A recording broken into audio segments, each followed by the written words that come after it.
જય ગૌ માતા ભાઈ, માલધારીની જય જય જય. મારો ભગવાન રબારી ગુજરાતનો ગમે તે ખૂણે રહેતો હોય, પણ આ ભરવાડ રબારીનો રાગ છે એવું બતાવવાનું છે. તમારે માલધારીનો રાગ મજબૂત છે, સન છે એવો તમારે બતાવવાનું છે. સમજણ પડી? કોઈ ઓછી બુદ્ધિનો હોય કદાચ જતો રહે પણ જતો રહે એનો વાંધો નહીં, પણ વરીને તમારી પથારીમાં કુદર ના હોવો જો. કોઈ રાજકોટ ગાય આખલો 18 આલમનું લઈને જાય તો અસલ ખાનદાન ના હોવ, અસલ ખાનદાન ના હોવ.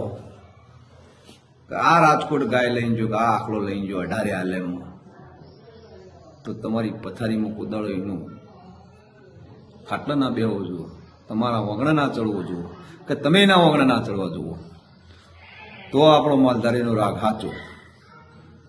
હા.